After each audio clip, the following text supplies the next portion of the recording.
Olá, alunos do quarto ano, sejam bem-vindos para mais uma aula de língua portuguesa, nossa aula de número 46. Eu sou a professora Janine e o tema da nossa aula é análise de palavras e expressões. Os objetivos da nossa aula são compreender a influência da regionalização em textos e conhecer palavras e expressões regionais e seus significados. Então vamos lá, aprender algumas expressões regionais. Você já deve ter percebido que para expressar a mesma ideia, existem palavras e expressões diferentes em cada região do Brasil, não é mesmo? Já pararam para pensar que algumas palavras aqui no sul é falado de uma forma, no norte eles usam outras palavras para expressar a mesma coisa, e isso muda por causa dessa questão regional. Essas diferenças de expressões podem ter influência dos colonizadores, como por exemplo na região sul, gaúchos e catarinenses foram fortemente influenciados pelos europeus, principalmente alemães e espanhóis. Aquele R acentuado, como o meu e o seu, típicos nas falas, é um bom exemplo. Já na região sudeste, vale citar o jeito caipira na fala do interior de São Paulo. Já perceberam isso? Resultado de quê? Das influências portuguesas do século XVI e XVII. Lá em Minas Gerais, a fala carrega um pouco do caipira, utilizando também palavras no diminutivo, somado ao falar baixo e rapidinho, pegando um pouco do estilo dos revolucionários da Inconfidência Mineira. Ainda no Sudeste, o Rio de Janeiro acabou se apropriando do português de Portugal. O S deles, que tem o som de X, bastante evidente na antiga capital federal, é o maior exemplo. E na região Nordeste? A gente pode destacar a influência holandesa em Pernambuco, sobretudo lá no século XVII, com Maurício de Nassau. E na região norte, acabou menos exposta à influência europeia, Assim, o sotaque de lá, está mais atrelado às línguas indígenas, que são os povos que sempre habitaram o país. Como exemplos, vamos ver algumas situações aqui, vamos ver se você identifica algumas dessas expressões. Lá na região centro-oeste, vejam lá, o que nós temos? A palavra arruinou, para eles, arruinar piorou a saúde. Carreta, para eles, é o mesmo que carro. Dormir no macio, quer dizer viver folgado. Empatar, quer dizer atrapalhar. Madurar, amadurecer. Para de mula, perturbar. E tá chovendo duro, chover torrencialmente, muita chuva. Você já tinha ouvido essa expressão aqui no sul? Não, eu não conhecia. E no norte? Vamos ver algumas palavras que eles usam lá no norte e o que significa. Nós temos brocado, estar com fome. Nós temos capar o gato, ir embora. Égua de largura, muita sorte. Levou o farelo, morreu. Miudinho, para eles, uma pessoa pequena. Teiu também pode ser encontrado em algumas literaturas e até na própria internet como TU só. Lagarto.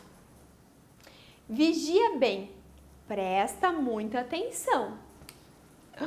Vamos ver lá. No Nordeste, o que nós temos lá? Aperrear, encher o saco. Tem buchuda, a mulher que está gestante. Cafuringa, coisa muito pequena.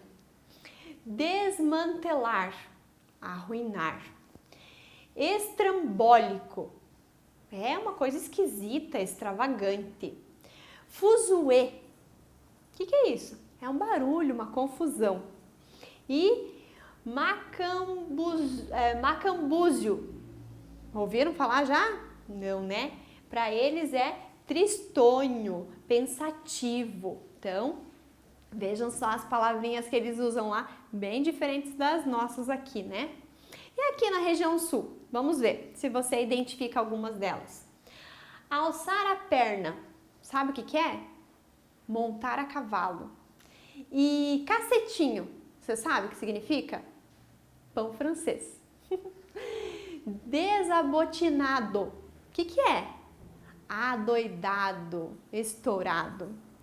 E embretar-se, sabe o que é? Meter-se em apuros. Guri, menino. E lindeiro, vizinho. E solito, sabe o que é? Sozinho, isolado. Algumas expressões dessas e algumas palavras muito mais forte, né? Na região sul, bem lá no Rio Grande do Sul, tá? Por exemplo, o guri é mais forte lá, o solito, que é sozinho, é mais comum que a gente encontre no pessoal lá do Rio Grande do Sul. E na região sudeste, vamos ver algumas palavrinhas que eles usam lá. Bolado, quer dizer preocupado. E da hora, o que é? Legal. E é fria, é perigoso, cuidado, né? Jacu, bobo, ignorante. E larica, fome, quebrado, o que é? Para eles, sem dinheiro. Legal, né? Então vamos lá, pessoal. Agora é a sua vez. Vamos ver como que você se sai com algumas expressões de outros lugares aqui, levando em consideração as regiões do Brasil. Eu vou pedir para que você substitua as frases e essa atividade você pode fazer lá no teu caderno, para que fique como registro da nossa aula, combinado? Então, você vai copiar a frase e depois reescrever conforme eu pedi ali entre parênteses. Por exemplo, você gosta mesmo de viver folgado. Como que eu falaria isso se eu estivesse lá no Centro-Oeste, tá? João é um menino pequeno. Como que a gente escreveria isso se a gente estivesse no Norte? E aquela mulher está gestante. Como que é isso lá no Nordeste? E fui comprar 10 pães franceses. Como que é essa expressão aí lá no Sul? E estou preocupado com a prova. Como é que eu falaria isso lá no Sudeste? Tá? Então, faça lá no seu caderno e em seguida a gente vai fazer a correção. Combinado? Vamos ver como ficou a sua atividade então. Vejam lá. Você gosta mesmo de viver folgado. Lá no Centro-Oeste, você diria, você gosta mesmo de dormir no macio. João é um menino pequeno. Lá no Norte, falaria-se assim, João é um menino miudinho. Aquela mulher está gestante. Lá no Nordeste, eles expressam dessa forma. Aquela mulher está buchuda. Continuando lá. Fui comprar 10 pães franceses. No Sul, lá no Rio Grande do Sul, mais especificamente, eles vão dizer assim, ó, fui comprar 10 cacetinhos. E estou preocupado com a prova. Lá no Sudeste, eles podem falar assim, ó, estou bolado com a prova. Ai, ai, ai. É só estudar, né, gente? Não tem problema. Pessoal, gostaram dessa troca, dessas trocas de expressões para ver como fica? Vocês podem usar essas formas diferentes de se expressar, tanto como palavras ou expressões, para a produção de textos, né? É claro que a gente precisa ter o cuidado, né, de ter uma linguagem para cada texto que a gente produz, mas se ao contrário, você pegar um texto mais regional ou de um autor de outra região, você pode perceber essas alterações, tá? E então não fique preocupado. Ah, será que essa palavra está certa porque eu desconheço essa expressão? Sem problema. Talvez seja uma outra forma de se expressar apenas, ok? Então vamos ver lá. Quando a gente está lendo, né, e se depara com uma expressão desconhecida, nós precisamos observar se o autor do texto e de qual região ele é. Isso pode influenciar na maneira como ele se expressa nos textos. Às vezes, no próprio livro didático, aparecem algumas expressões que não são do nosso dia a dia, né? Que não são do nosso cotidiano. Tudo bem? Às vezes, esse material foi produzido em uma outra região do nosso país. E sem problema nenhum, a gente adapta para a nossa realidade. Trouxe aqui para vocês uma curiosidade, como eu falei, algumas situações que elas podem aparecer para nomes das mesmas coisas com nomes diferentes. Então vejam lá. Como se chama alguns alimentos? Então, esse aqui pode se chamar mandioca, aipim ou macaxeira, tá? Aqui nós temos a mesma fruta, pode chamar tangerina, bergamota, mimosa, laranja cravo ou mexerica. Aqui, geladinho, sacolé, chup-chup, laranjinha ou din-din. E aqui, pão francês, carequinha, pão de sal ou cacetinho. Muito bem! Olha só como é divertido e importante a gente saber essas variações linguísticas que aparecem no nosso Brasilzão. Tá bom, pessoal?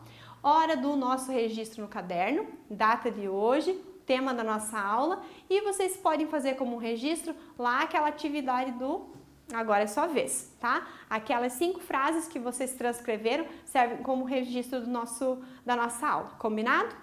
Eu fico por aqui, espero vocês para a próxima aula e desejo a vocês bons estudos.